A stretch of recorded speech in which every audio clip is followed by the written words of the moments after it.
Welcome to another episode of Tell Me More. I'm Luke Stehr, and today Dr. Wiles and I have Ashley Berryhill in the studio with us. And we're talking missions, the church at Antioch, and the kind of church we want to be. And it's a great conversation, and we hope it is formative for you.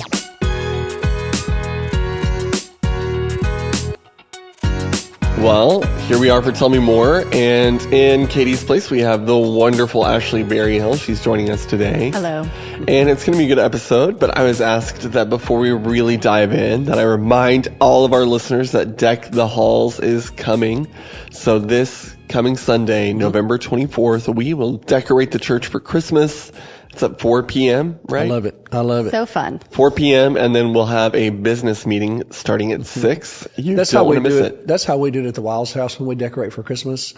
We always have a big, time to decorate. Then we have like a family business meeting at the... You do? Oh, yeah. No, I'm just messing around.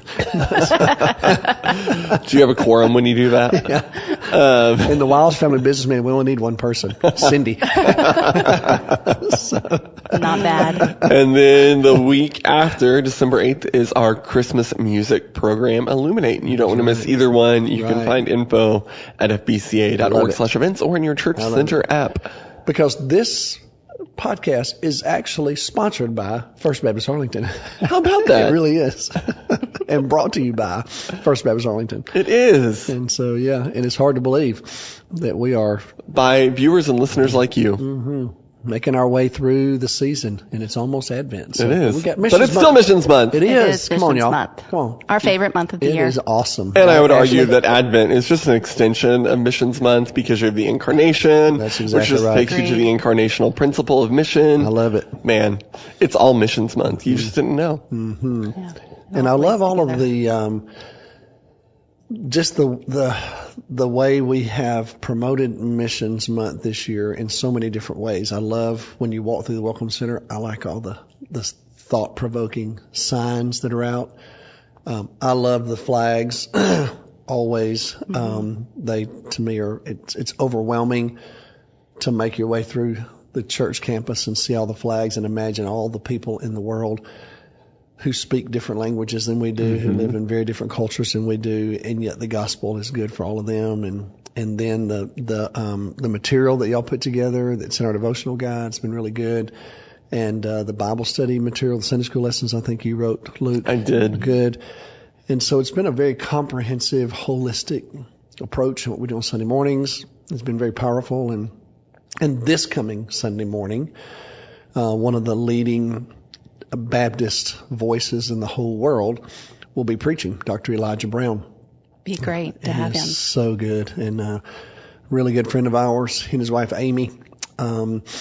They're just incredible leaders, both of them. But Elijah helps lead this coalition of Baptists all over the world, over 50 million of us. Our church supports the Baptist World Alliance, and so we're grateful for all the work they do. In fact, when we were responding to the challenges brought on by the war in the Ukraine, the Baptist World Alliance is working with the Baptist pastors there on the ground, and our church has helped financially support that effort. Yes.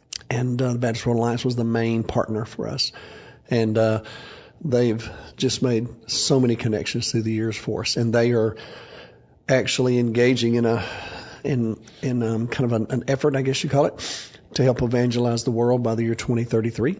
And so we're going to hear more about that from Elijah while he's here. And Ashley's going to pick his brain a little bit on some of the challenges that they have in front of them and things they want to put in front of the churches to reach these cities with the gospel. So he's a plus. Elijah's not just a great leader. He is a great leader. He is a really, really powerful preacher. Can't wait. Yeah. If y'all have never heard him preach, my goodness, he is a preaching dude. And so I'm excited that our church is going to get to hear him. So, I look forward to the visit. Yeah, it's going to be great conversations. It's going to be really good. But speaking of great conversations, we're going to have a great conversation today, here and now. Let's have one. So on Sunday morning, you preached through Acts chapter 11 and 13. I know, Ashley, you had kind of wanted to discuss some of the finer points of those things. So why don't you take it away? Okay. So I think a couple things that come to mind when I think about the sermon is I want you to dive deeper into when you brought up Acts 13 and where Luke names all these people that were in the church. But in other parts, he doesn't name them. Why is this important for us? It's interesting, isn't it? Well, I think I would even go back to Acts 11, verse 19 and 20, because as when you read that text, he mentions Stephen, who was obviously the first martyr of the church. And then he just talks about these different believers who made their way across the world to take the gospel because they've been persecuted in Jerusalem. And then, like you said, Ashley, verse 20, it's just some men. Nobody really named. But the interesting part, and we talked about this briefly Sunday morning, is Luke just says that in verse 19, these folks went various places spreading the word only among the Jews. But then in verse 20, he says that they began to speak to the Greeks also. And that particular phrase has caused scholars to debate, what does Luke mean by that? There are really two options there. One of them is that he's referring to Greek-speaking Jews, that had, in other words, they were Jews who had been Hellenized, adopted the Greek culture and the Greek language. The problem with that is there's a specific way to put that in Greek, with the way that you decline that particular noun. And Luke doesn't do that here. He uses a word that's only found two other times. And it leads people to question, what does he mean? And so I would argue, because he mentions in verse 19 that these other folks had proclaimed the gospel to the Jews, I believe he's referring to Gentiles. Because it wouldn't have been that shocking to proclaim the gospel to Greek-speaking Jews. That had already happened in Jerusalem. Right. And some of these folks were Greek-speaking Jews, like Nicholas, who's mentioned in Acts 6. That's a Greek name for a Jewish man who was one of the original, if you want to call them deacons, perhaps. And so it wouldn't have been revolutionary to be proclaiming the gospel to Greek-speaking Jews. Already doing that. So, because we know that in Acts 6 you had this debate in the church about what to do with the Greek-speaking Jewish widows and the Hebrews or Aramaic-speaking Jewish widows. So I'm convinced F.F. Bruce, he was one of the leading scholars when I was your age, Luke, studying. F.F. Bruce is dead now, but he was one of those. He was kind of viewed in some ways like an N.T. Wright back in the day, even though he wrote mostly scholarly material. N.T. Wright also writes, for the common person, if I can say that respectfully. But F.F. Bruce was a little more aimed at the academy. But F.F. Bruce just says unequivocally in his commentary on Acts, these are Gentiles. John Stott talks about the challenge with the word, but he leans heavily toward the idea that it's Gentiles as well. So with that said, Ashley, what that says to me is that this church is, as best I can tell, the first church in the New Testament to just embrace the cultural complexity of the community and try to decide what to do about it in terms of sharing the gospel. Talk about the cultural complexity. Well, this is a city that's been around since about 300 BC. Seleucus Nicator, who was one of Alexander the Great's generals, Alexander the Great let these generals kind of settle part of the empire, and so he established this city, and so it was primarily a Greek city, and so it was filled with Greek citizens, more than likely Greek soldiers who are, when they retire from their service, they have to have a place to go. And so probably you had a lot of Greek soldiers there, but I believe it's called the Orontes River. You've got a major land trade route north and south that cuts through there, but then you've got this incredible sea trade route that's going to move from east to west that goes right through this city. So this city has a great location in terms of commerce and its ability to grow economically. And because it's on a major trade route, it also attracted people from all over those trade routes because people came there to ply their wares, if you will. Yeah. And so as best we can tell, for a long time before the New Testament, it was a complex city culturally. Asians, Indians, we have records of those people being there. Jews settled there as they made their way outside of Jerusalem. Greeks, by the time you get to the first century, the city had been revived, so to speak, to where it was the third largest city in the empire. So you had, New York City and Washington, D.C. and Los Angeles and Houston, all these massive, we have these massive cities. Well, this was one of those. So Rome had been the largest, Alexandria next, and then Antioch. So this is a massive city. in the first century, so it's filled with people from all over the world. So you've got some scholars say there might have been up to 70,000 Jews living there, because they think there were somewhere around 400,000 people living there. So just imagine in the ancient world in the first century, a city of that size. That's a lot of people. People from everywhere have found their way there. And so all of a sudden, these Jewish Christians who evidently spoke Greek show up there, and they decide, okay, we've got to share the good news about Jesus with everybody. And so that's what they choose to do. Well, that would present them with some challenges, because the Gentiles would have no context for this story, which is why I think Luke gives you another clue. He doesn't say they proclaim Christ Jesus, which was the way to refer to Jesus as Messiah. Yeah, it's a Hebrew idea, and this is the anointed one of God. Right, which would have made perfect sense to the Hebrew-speaking or even the Greek-speaking Jews in wherever they happen to be. It's a very Jewish idea. Right. But he says the Lord Jesus. Yeah. Interesting. That's a governmental term. That's right. So it's like, it's funny that he says it quite that way. So I think he's given us a clue that these men, and I would say women, were realizing they've got to somehow put the gospel in a language that the people there could understand and embrace it. And then what the text says is a great number of people believed. And so presumably it's working, whether it's Jew or Gentile. And the reason I think that that's the truth, and I didn't mention this Sunday morning, I'm going to get to your question, okay? But the reason I believe that's exactly what happened, that Gentiles were getting saved, is because if you look at the very next verse, in verse 22, it says, news of this reached the church at Jerusalem, and they sent Barnabas to Antioch. Well, if there were Jews who were converting to Christ, that wouldn't be news to the church at Jerusalem. They would have been happy about that. Exactly. Why would they have worried about it? But they're hearing that Gentiles are being converted, and they're like, okay, now wait a minute. So we didn't think this was how that was going to shake out. Exactly. So they send Barnabas. And what I love about the church at Antioch, that doesn't offend them. You know, it says something about these people that the mother church sends somebody to check on them. And when he gets there, it says he saw what the grace of God had done, and he was glad, and he encouraged them because he was a good man. He was full of the Spirit. So the church at Antioch received the investigator, if you will. Yeah, I haven't ever thought about it that way. I mean, I'm just thinking, were I the pastor of that church, and, you know, I get a letter in the mail that says, you know what, from the mother church, we're not sure about this. I'll tell you what, we're going to send somebody down to check it out. I might be thinking, check out what? You know, but they received him. And when he gets there, he looks at it and he sees what they're doing and he sees the beauty of it. And then he says, I need to go get Saul of Tarsus. I need him here, because I think he knew Saul needed this church as much as the church needed Saul. Because he had already tried to introduce Saul to the church at Jerusalem, and it didn't go well. You know, if y'all remember, Saul just had to leave. Yeah. So Barnabas has already tried this once, but he sees something in this church that says, I think they might receive Saul, and it might be good for him.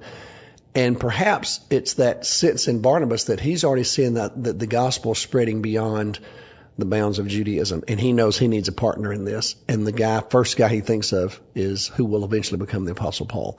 So I just think there's a whole lot going on in here. I didn't have time yesterday to unwrap all of that. So he gets there, goes and gets Saul. Saul gets there and goes, oh my goodness, this is awesome. And then they just start teaching, you know. Then the church has to respond to the famine, you know, and they ask Saul and Barnabas to go take the money to the church at Jerusalem. They get back. Well, by the time they get back, the Spirit of God is saying, okay, this church, I've chosen this church to now take the gospel to my world, because they're doing it in Antioch. So I can trust them to go do this somewhere else. There's something inside of these people already that gives them, I think, the qualification to send the first missionaries out officially. Because you could argue, well, the people that came there were missionaries, but they weren't really sent by the church at Jerusalem. They basically were running for their lives, is the way Luke puts it. So that wasn't really and I'm not dogging the church at Jerusalem. I'm just saying it wasn't a strategic move. It was, some of y'all need to get out of here, you know, if you want to live.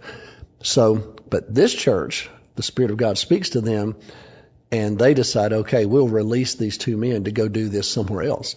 And so I love the fact when you get to Acts 13, Ashley, that the text reflects that this was a very interesting group of people who had found their way to this church, because Luke decides all of a sudden to get really detailed. And I think he's doing that to help us understand the complexity underneath all this. So you got Simeon, and so in what he says about Simeon he's called Niger, which is the Latin word for black. Yeah. Some people might say, well, does that mean that's where he's from? But no, that's what he's called. Mm-hmm. Okay, so it stands to reason he's a black African. And then Luke goes on ahead and says, well, he's actually from Africa for sure. He's from Cyrene. This is not surprising if you think about the position of Jerusalem and where Christianity would have spread. Northern Africa for a long time was the stronghold of Christianity. Right.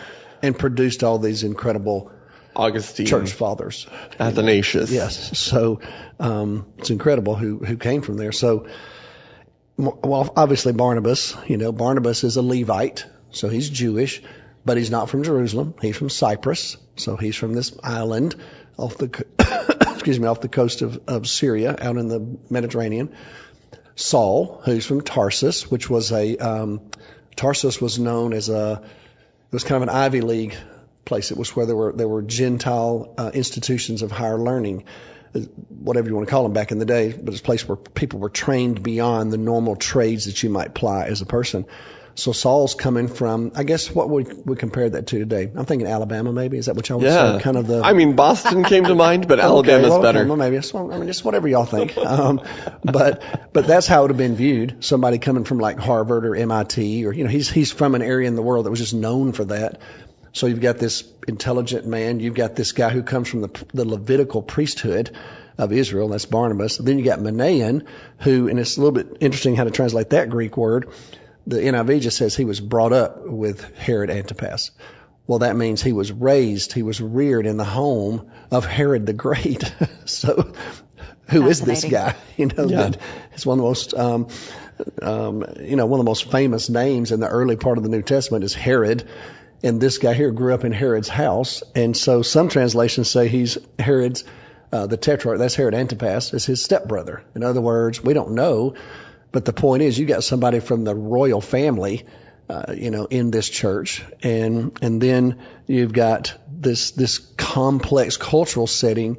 And the Lord says, okay, this church that has that kind of mixture to it, give me 2 of your best. And now we're going to send them to address this really complex world that they all were familiar with. And I can promise you, particularly people living in Antioch, they're way out of the security blanket of Israel and Jerusalem. That's long gone.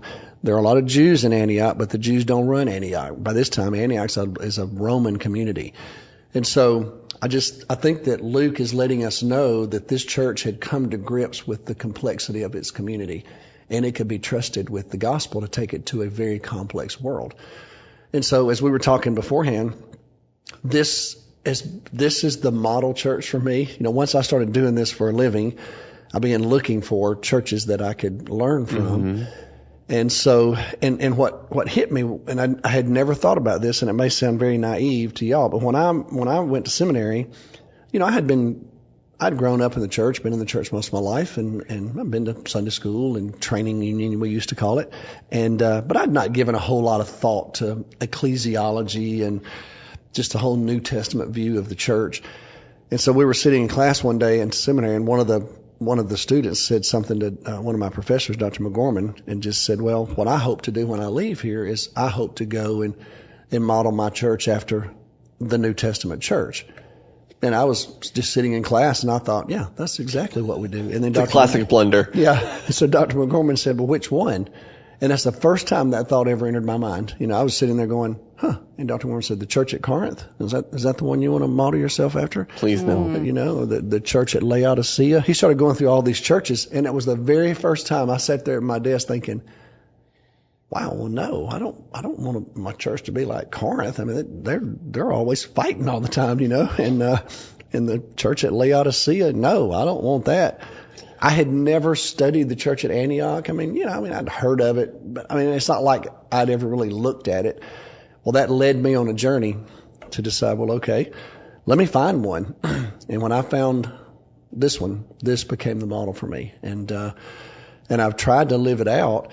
I would say that for me, the closest I've ever come is here at First Baptist Arlington. Tell me more. And I think there are just a lot of reasons for it, really.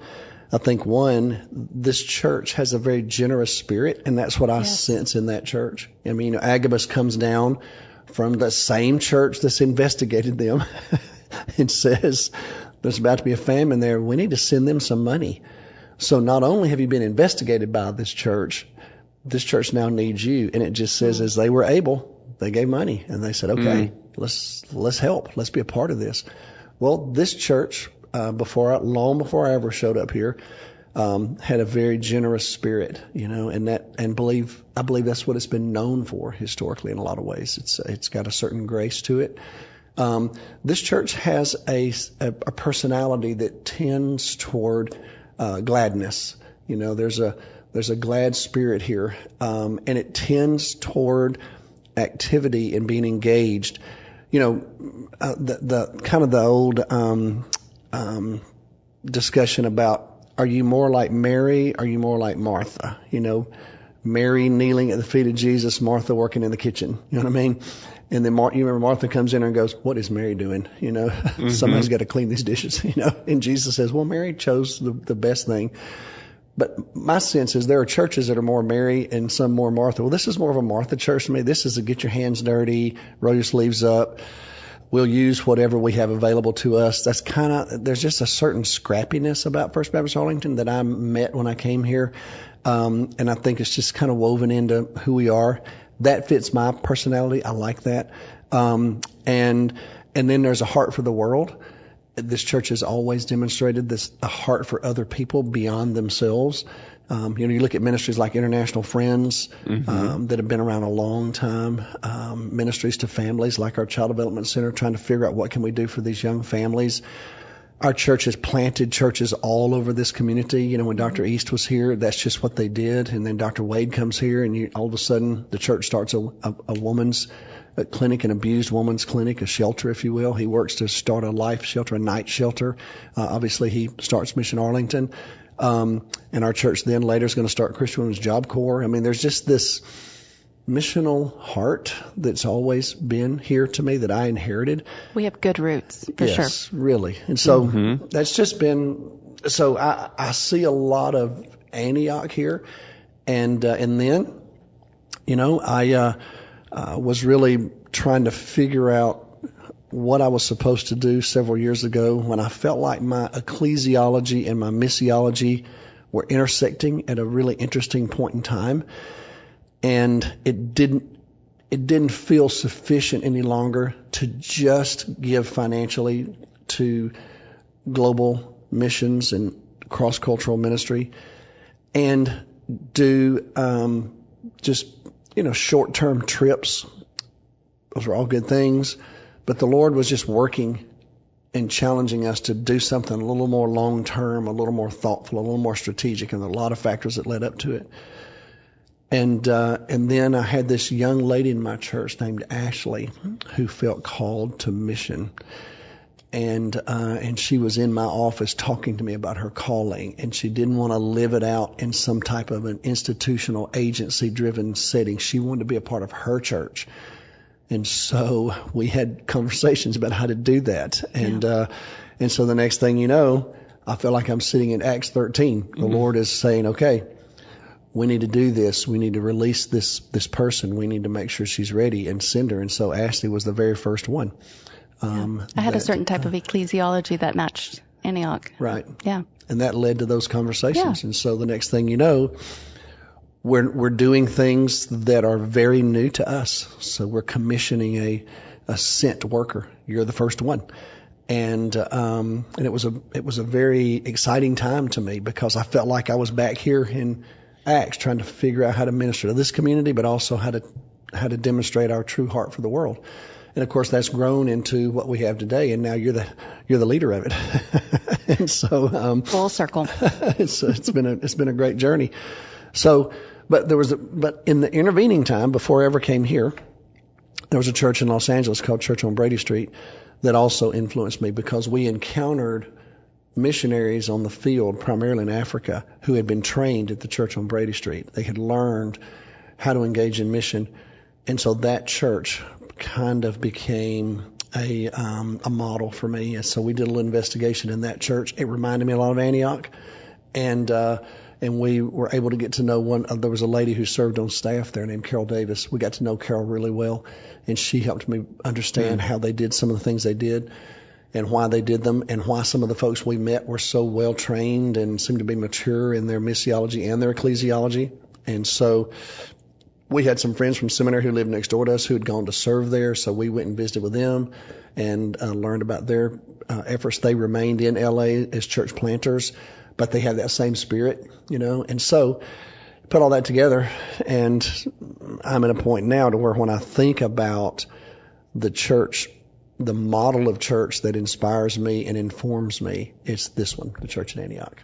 And I see evidence of it here, and I would say that was here when I got here. That's one of the reasons I was willing to even talk about coming here, is because I sensed that in this church before we ever came. I didn't know everything about it, obviously, but I just had the sense based upon what I did know and some of the people that I had known that were here that made me feel like it had that feel to it. So anyway, so here we are. Here we are. I have a follow-up. I mean, we have been a part of direct sending for a couple of decades, and now we're looking at a context that is very different than it was a couple of decades ago. Correct. So what's stirring? Now what are we going to do? Where's our prophets going and Somebody our teachers help. going? Yeah. Well, here's what's interesting. When years ago, when I went through my very first experiencing God study, it's back in the late 80s, I guess. Henry Blackaby, he said that when the Lord starts bringing people to your church, or you start intersecting people, you need to ask the question, why? What is God doing? And I've always taken that to heart as I've watched what God does. So we got involved in this whole journey, and along the way, we realized we needed help. And so because of our connections in mission and at Baylor, we invited Mike Stroop to help us. And you remember, Ashley, you studied with Dr. Stroop. We did that I guess back in those days, every Monday night at our house. Week. I can't remember, every week at our house. 3 hours, 4 hours. Mike would spend the night at our house, Yes. and Ashley and others would come, and Mike would lead us. Mike really shaped our missiology, and he was very much a churchman. He believes the church is at the very heart of the call of God. He's funny because he doesn't like the word mission, because he feels like that word's fraught. But the idea of being called and commissioned by God, obviously believes that. He was an IMB missionary for many years. But anyway, he starts teaching, modeling, shepherding us, and he's still on the journey. He's the entity that we created so that we could carry out the sending. Is Restore Hope, and he's on the board at Restore Hope. He's the missiologist that you encounter if you're a church and you want to use the services of Restore Hope. You still visit with Mike Stroop. Anyway, over time, Mike begins to help us start rethinking about the fact that the Lord has brought the world to us. It's not just, as he likes to say, you don't have to cross salt water. The Lord has brought the world. And one of the images that he gave us a long time ago was, he said, I'm old enough to remember in my yard as a boy, he said, we had one water line with one spigot on it. And that was for everything outside. So if you wanted to water the grass, if you wanted to, we used to drink out of those. I don't know, do kids even drink out of water outside? I did. don't know if they did. I did. I don't know. We did. But anyway, if you wanted to get a drink of water, whatever it was, all you had was that one spigot. It was the thing. And he said, there was a time when that's how we viewed missions. This is how you do it. You got this one spigot, and it's got to take care of everything. And he says, come to find out, we now are living in a world where there's a lot of spigots, if you will, and they look differently and they're scattered everywhere. And he said, and that's okay. That's the Spirit of God. So, well, over time, he's invited us into numerous conversations. Mike has. So he asked Cindy to come and be a part of a think tank, whatever you want to call it, to Pasadena, and your husband went, and this young man came. And we didn't know Luke from Adam, And so I go because I'm interested. There's a couple things I'm doing some research on at a Fuller Seminary. So I told Cindy, I said, well, I'll come with you and I'll go do my research. I was working with Todd Bolsinger back then. So I was interviewing Todd and a couple other people that I wanted to learn from. So I go do all that. Well, Cindy does the mission thing. Well, she comes back and she's just telling me about the the environment, the context. It's an interesting room. Yeah, but she talks about some of these young, budding, missiologically savvy people that was very encouraging to her, because she said, you want to believe that there are other people coming along behind us who are going to take this mantle, so to speak, and do even better than we have. And so I knew nothing about Luke. So, we get to the point where we're starting to look for a couple of staff members here at church, and I get a resume, and it's Luke Stehr. I don't even make the connection. So Cindy and I think we're flying to Rome, if I remember correctly. We're sitting in a little booth, and I said, well, while we're waiting on our food, she said, well, I got to do a little bit of work. I said, that's great. I do too. So I got these resumes out, and I'm starting to look through them. And she said, what you looking at? I said, well, I'm looking at a couple of resumes, we got, about this job. She said, well, let me look at them. And I said, okay. So the first one I handed to her, she said, well, I know Luke Stehr. He was in the think tank with me out in Pasadena, California. And I was like, are you sure? And she said, yes, I'm absolutely sure. Well, I have no connection with Luke. Don't know anything about him. But had that little connection. Well, the next thing guess who shows up at First Baptist Arlington? Luke Stehr. Luke. So, and he has a heart for the world and the church. And he's come now alongside you, and the complementary role now is that this thing is global, so to speak. It's okay. The world is here. The world is there. We've got to reach all of it. And so the Lord is assembling a team to somehow address the complexity that we're facing now that's very different than even when we started 20 years ago, I would say. And I'm so glad Luke's here. Yeah. And so, I'm so glad you're here. But I believe that the Lord is building this coalition that we need for this particular community, just like they had to do in Antioch, because we're facing, as I mentioned Sunday morning, this entity that does all this research on the economics of major cities in America, and I shared this yesterday, has put together this grid of how do they evaluate the complexity of a cultural complexity of a community. Well, they look at all kind of factors, and they've isolated several of them. And when you put all those together, Arlington's now the 5th most diverse city large city in America. It's incredible to think about. It really is. And I think it was Sunday morning in the first service, there was a little bit of a vocal response. I don't know if y'all were in there to hear it. You may not. I wasn't in the room, but it was like, you could just feel, because it was like news to a lot of people. This city has changed tremendously. And that means, as churches in this city, we've got to figure out how do we address this community today, not the Arlington of 30 years ago. Yeah. When I try to explain Arlington, Texas to people who aren't from here, don't live here, or have, cowboy hat and boot images of Texas, I ask people to envision a Buddhist monk in bright orange robes sitting on a John Deere mower with a cowboy hat on, because that's what I see in my neighborhood on a semi-regular basis. Fascinating. One year we were in Africa, Cindy and I were, and one of the African translators, we were just sitting around having dinner, eating out of a common pot, which is always a fascinating way to eat, but nevertheless. And he looked at me and he said, well, Pastor, they call me Samba. They said, Pastor Samba, how many cows do you have?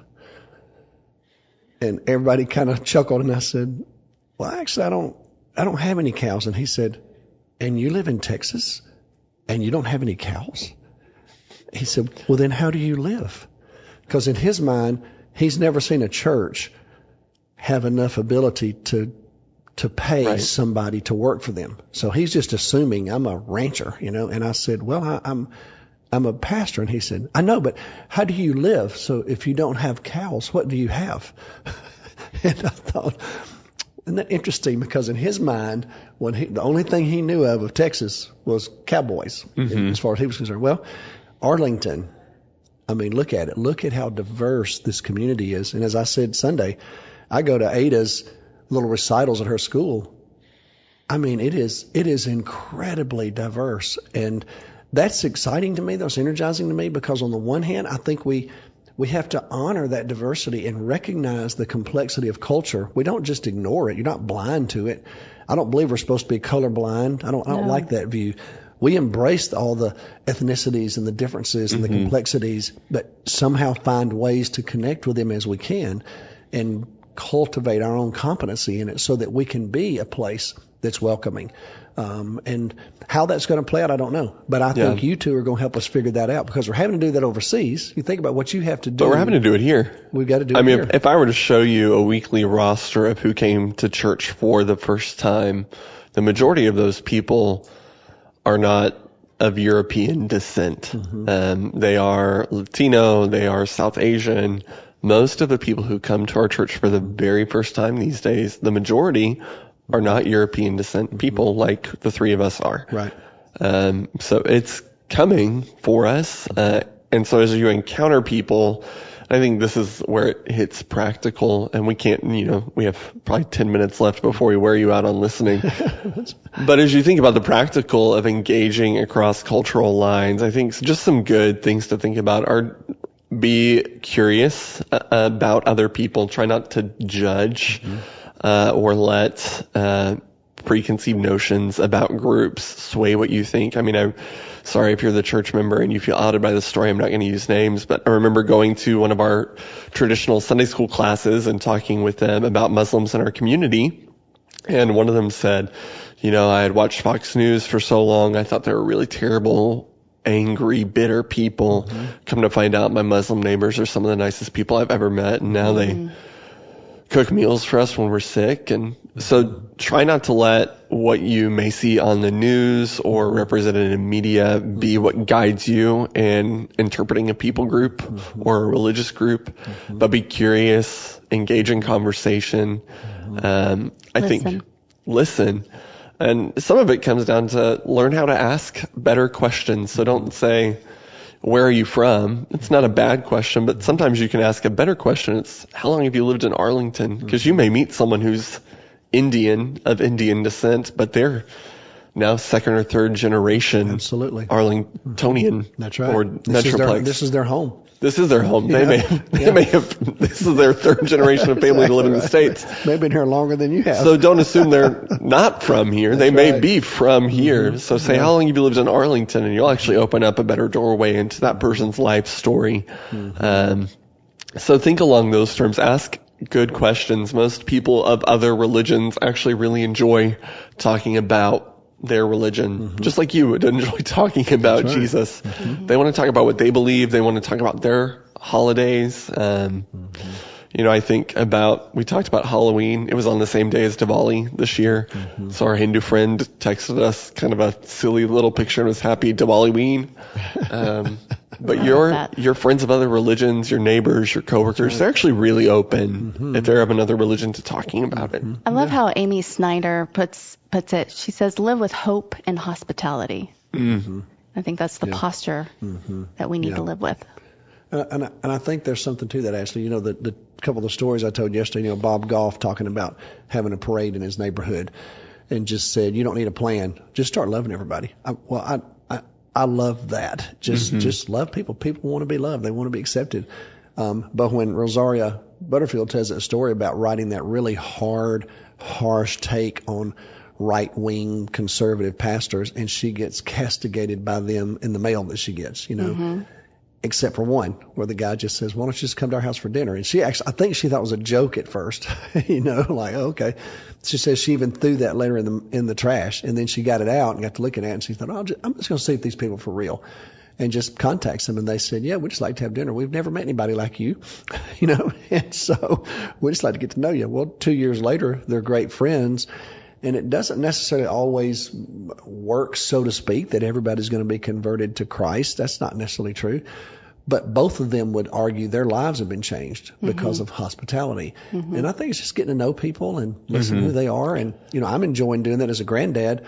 I've tried to start being intentional at these events to just see people who are very different than me and just visit with them and find out why they're there. And I found a lot of poppies. I found a lot of granddads who are very different than me, who are just there with their grandchildren. And guess what? They're doing the very thing I'm doing.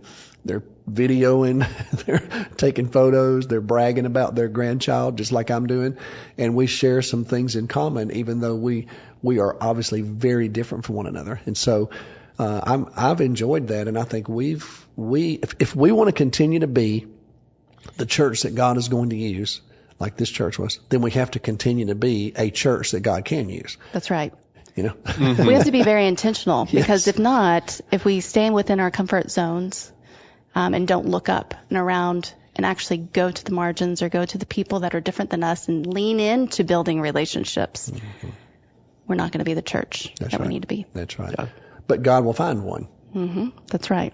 You know, He will. And That's right. Let's be the church that God uses. yeah. I want to be like the little donkey in Shrek. You know, hey, you can jump it up and go, pick me. I want to be that church. Not the analogy that I thought was coming. But you know what I mean? I want to be the one you go, hey, Lord, hey, look over here. We're trying to do something. I don't want to be overlooked. So I hope we don't miss out, because I think you can get so insulated and think you're okay. That's the scary thing to me. You can think you're okay when, man, there's a whole world around us. And so I'm so grateful the Lord has allowed me to live this long, to be in this moment and be at this church, in this community. For this era, I love it, and I want to steward it well. It's truly exciting. And you both are helping. Oh, it's fun. Thank you. We'll see where the Lord leads. It's fun. Okay, well, we're going to land the plane. Let's land it. We did it. Thanks for listening, everyone. And I think Katie's back with us next week. Or will Dr. Elijah Brown be around on Monday? I don't know yet. I'm not sure. That would be awesome. That would be fun. Wouldn't it be fun? We'll see. No promises. Stay tuned. I'll buy him lunch. Thanks for listening, everyone, and we hope you have a great week.